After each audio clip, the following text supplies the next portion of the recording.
शुभ संध्या मो विभूति आपण मानक बहुत बहुत स्वागत करुच्ची ओडिशा चॉइस को। चलतु संध्यार खबर उपरे नजर पकेबा पूर्व समस्ते को सबुदिन पर रिक्वेस्ट वीडियो को शेष पर्यंत देखा सहित वीडियो को समस्ते लाइक आ सब्सक्राइब करेंगे। सब्सक्राइब कर पाखरे आसुवा ऑल बेल आइकन दबाइवाई भूलिबे नहीं। चलतु खबर उपरे नजर पकेबा। Let's start. खबर ओडिशा आसी पारंती प्रधानमंत्री नरेंद्र मोदी वंदे भारत एक्सप्रेस लोकार्पण कार्यक्रम रे जोग देबे प्रधानमंत्री। तेबे पुरी रे अनुष्ठित थिबा उद्घाटनी कार्यक्रम रे जोग दे वंदे भारत एक्सप्रेस वे कार्यक्रम शुभारंभ करेंगे मोदी। एने सूचना देइछंती बीजेपी साधारण संपादक पृथ्वीराज हरिचंदन। परवर्ती खबर आधार कार्ड लिंक नथिले एणिकी धान बिक्री करि परिबे नाही चाषी। धान बिक्री पई ट्रांजेक्ट पास सहित चाषी आधार कार्ड लिंक को बाध्यतामूलक करिसंती सरकार। राज्य सरकार पक्षर रबी धान संग्रह नीति रे व्यापक परिवर्तन होइअछि। नुआ नियम अनुसार एणिकी चाषी संपर्कीय किंबा कौनसी द्वितीय व्यक्ति धान बिक्री करि परिबे नाही। तेबे टोकन थाई किंबा मंडी रे चाषीर धान पहुँची मध्य समवाय समिति टोकन को बातिल करि परिबो बोली नियम करा जाइथिबा सूचना रही अछि। परवर्ती खबर बंगोपसागर रे गभीर अवपातर रूप नेला अवपात संध्या सुधा सृष्टि हेबो बात्या। बंगोपसागर रे गभीर अवपातर रूप नेला अवपात सकाळ 5:30 रे गभीर अवपातर रूप नेइछि बात्या। संध्या सुधा बात्यार रूप नेबा संभावना रही। काली सकाळ सुधा भीषण गभीर अवपातर रूप नेब।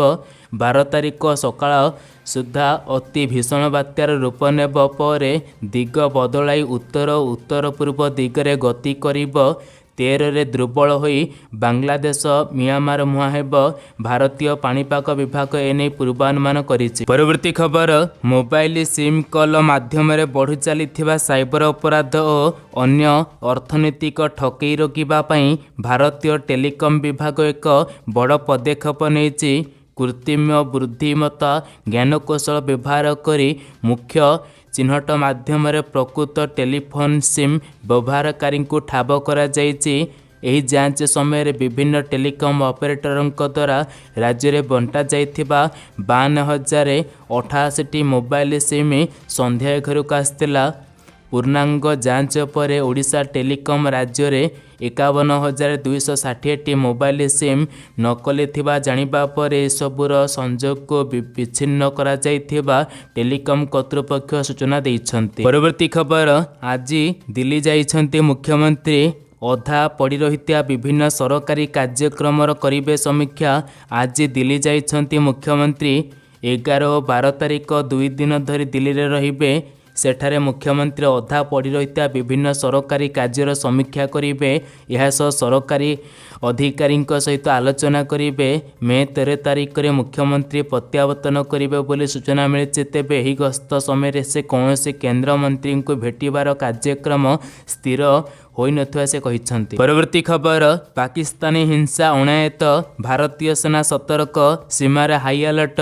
पाकिस्तान पूर्वतन प्रधानमंत्री इमरान खान को नाटकीय ढंग से गिरफ करा जिबा परे पड़ोसी देश में व्यापक हिंसा उपजी। किछि पाकिस्तानी सेना अधिकारी इमरान को हत्या करने को षड्यंत्र करुथिबा खबर प्रचारित हेबा परे लक्षाधिक लोके सेना विरुद्ध रे हिंसात्मक विक्षोभ जारी रखिथिबा सूचना रहुअछि। परवर्ती खबर परिवार सहित भोट देले दीपाली कहले झारसुगुड़ा बासी आशीर्वाद रहिले बहुत भोट रे जितिबो। झारसुगुड़ा उपनिर्वाचन पई चलीछि भोट ग्रहण। नेता बाछुचंती झारसुगुड़ावासी। सकाळ 7 रु भोट ग्रहण आरंभ होइथिबा बेले 9टा सुधा 9.75% मतदान होइछि। यार भितर बीजेपी प्रार्थी टंकधर त्रिपाठी भोट देइथिया बेले सरबाहरे 33 नंबर बूथ रे निज परिवार सह भोट देइछंती बीजेडी प्रार्थी दीपाली दास। परवर्ती खबर आहुरी 5 दिन गरम गुळीगुळी आगको आहुरी ताती बढ़िबा नै पूर्वानुमान। गरम गुळीगुळी रे अस्तव्यस्त होइछि राज्यवासी। उपकूल ओडिशा रे सर्वोच्च तापमात्रा 40 डिग्री रहुथिबा बेले गुळीगुळी रे लोके संतुलित हेउछंती। आसंता 5 दिन पर्यंत उपकूल ओडिशा रे एपरी गुळीगुळी पाग जारी रहिबो। ତେବେ ଗତକାଲି ବୌଦ୍ଧ ଓ ଝାରସୁଗୁଡ଼ାରେ ତାତି 42 ଡିଗ୍ରୀ ଟପିଥିଲା। ବୌଦ୍ଧରେ ସର୍ବୋଚ୍ଚ ତାପମାତ୍ରା 42.5 ଡିଗ୍ରୀ ରେକର୍ଡ ହୋଇଥିବା ବେଳେ ଝାରସୁଗୁଡ଼ାରେ ତାପମାତ୍ରା ଥିଲା 42.4 ଡିଗ୍ରୀ। ବଲାଙ୍ଗୀରରେ 41, ତାଳଚେରରେ 41, ସମ୍ବଲପୁରରେ 41 ଡିଗ୍ରୀ ରେକର୍ଡ କରାଯାଇଥିଲା। ଆଗକୁ ଆହୁରି ତାତି ବଢ଼ିବା ସମ୍ଭାବନା ଥିବା ସୂଚନା ରହୁଅଛି, ଏଥିପ୍ରତି ସମସ୍ତେ ସତର୍କ ରୁହନ୍ତୁ। ପରବର୍ତ୍ତୀ ଖବର, ଆଗାମୀ 4 ବର୍ଷ ମଧ୍ୟରେ ଅର୍ଥାତ୍ 2027 ସୁଦ୍ଧା ଦେଶରେ ଚାଲୁଥିବା ସମସ୍ତ ଡିଜେଲ ଗାଡ଼ି ବନ୍ଦ ହୋଇଯିବ।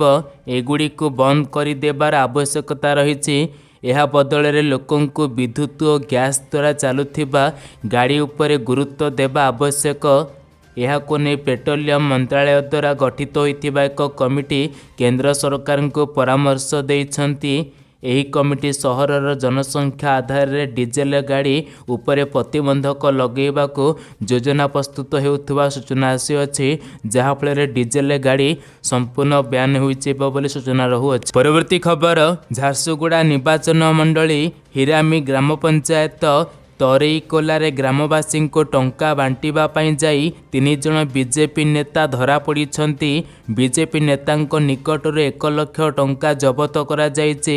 ତରେଇକୋଲା ଗାଁରେ ଭୋଟରଙ୍କୁ ଟଙ୍କା ବାଣ୍ଟିବା ପାଇଁ 10ରୁ ଅଧିକ ବିଜେପି ନେତା ହକି ଷ୍ଟିକ୍, ବାଡ଼ି ଓ ମାରଣାସ୍ତ୍ର ଧରି ଯାଇ ଗ୍ରାମବାସୀଙ୍କୁ ଭୟଭୀତ କରିବା ସହ 1000 ଟଙ୍କା ଲେଖାଏଁ ଦେବାକୁ ଉଦ୍ୟମ କରିଥିବା ଅଭିଯୋଗ ହୋଇଛି।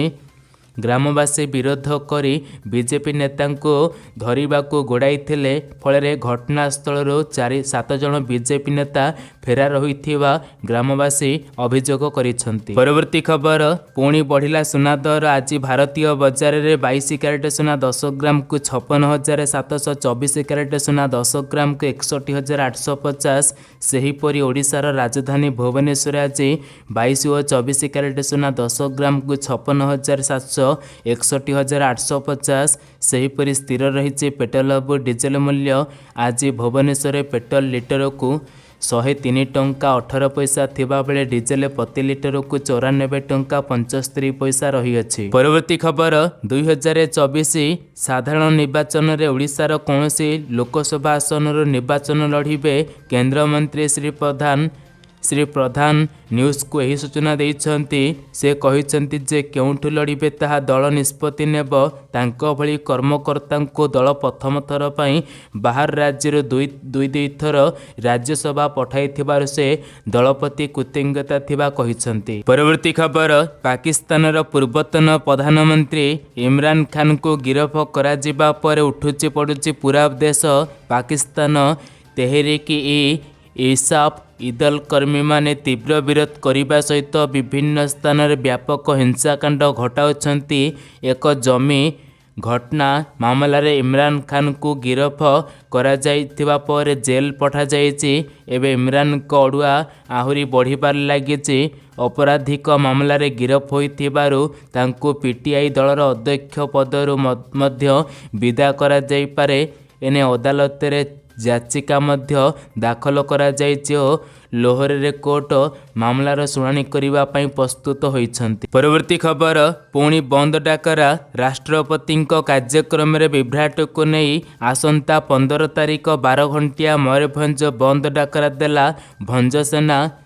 ମହାମହିମ ରାଷ୍ଟ୍ରପତି ଦ୍ରୌପଦୀ ମୁର୍ମୁଙ୍କ 3 ଦିନିଆ ମୟୂରଭଞ୍ଜ ଗସ୍ତର ଶେଷ ଦିନ ଅର୍ଥାତ୍ ମହାରାଜା ଶ୍ରୀରାମଚନ୍ଦ୍ର ଭଞ୍ଜଦେବ ବିଶ୍ୱବିଦ୍ୟାଳୟର ଦ୍ୱାଦଶ ସମାବର୍ତ୍ତନ ଉତ୍ସବରେ ଯେଉଁ ବିଭ୍ରାଟ ଦେଖାଦେଇଥିଲା, ସେଥିପାଇଁ ଜିଲ୍ଲାବାସୀଙ୍କୁ ନିନ୍ଦିତ ହେବାକୁ ପଡ଼ିଛି। ଏବେ 15 ତାରିଖରେ ପୁଣି 12 ଘଣ୍ଟିଆ ମୟୂରଭଞ୍ଜ ବନ୍ଦ ଡାକରା ଦେଇଛି ଭଞ୍ଜସେନା। ପରବର୍ତ୍ତୀ ଖବର, ପୁଣି କାଳିଆ ଚାଷୀ ଭାଇମାନଙ୍କ ପାଇଁ ଖୁସି ଖବର। କାଳିଆ ଯୋଜନା ଟଙ୍କା ମିଳିବ 2000 ଟଙ୍କା। ଚାଷୀ ଭାଇମାନଙ୍କ ପାଇଁ ଆସିଲା ଖୁସି ଖବର। ତେବେ ଏହାରି ଭିତରେ ଝାରସୁଗୁଡ଼ାରେ ଏବେ ଉପନିର୍ବାଚନ ଚାଲିଥିବା ବେଳେ ଚାଷୀଙ୍କୁ ଝାରସୁଗୁଡ଼ାରେ ଏପର୍ଯ୍ୟନ୍ତ କାଳିଆ ଯୋଜନା ଟଙ୍କା ମିଳିନାହିଁ, କିନ୍ତୁ ବାକି ଜିଲ୍ଲାର ଚାଷୀଙ୍କ ଆକାଉଣ୍ଟରେ କାଳିଆ ଯୋଜନା ଟଙ୍କା ପଡ଼ିସାରିଥିବା ବେଳେ ତ ସୂଚନା ରହୁଅଛି ଝାରସୁଗୁଡ଼ାର ଉପନିର୍ବାଚନ ରେଜଲ୍ଟ 13 ତାରିଖ ପରେ ବାହାରିବା ପରେ ଯାହାକି ଝାରସୁଗୁଡ଼ାରେ ମଧ୍ୟ ଚାଷୀଙ୍କୁ 13 ତାରିଖ ପରେ କାଳିଆ ଯୋଜନା ଟଙ୍କା ମିଳିବ ବୋଲି ସୂଚନା ରହୁଅଛି। ଏଥିସହିତ ମେ ମାସ ଲାଷ୍ଟ ସୁଦ୍ଧା ମଧ୍ୟ ବିଭିନ୍ନ ଚାଷୀଙ୍କୁ ମଧ୍ୟ ମିଳିନଥିବା ଚାଷୀଙ୍କୁ ମଧ୍ୟ ପୁଣି ଟଙ୍କା ମିଳିବ ବୋଲି ମଧ୍ୟ ବିଶେଷ ସୂତ୍ରରୁ ଖବର ରହୁଅଛି। ପରବର୍ତ୍ତୀ ଖବର, ବହୁ ପ୍ରତୀକ୍ଷିତ ଫିଲ୍ମ ଆଦି ପୁରୁଷର ଟ୍ରେଲର ରିଲିଜ ହୋଇଛି। ନିର୍ଦ୍ଦେଶକ ଓମ ରାଉତରାୟଙ୍କ ବିଗ୍ ବଜେଟ୍ ଫିଲ୍ମ 16 ଜୁନରେ ରିଲିଜ ହେବ।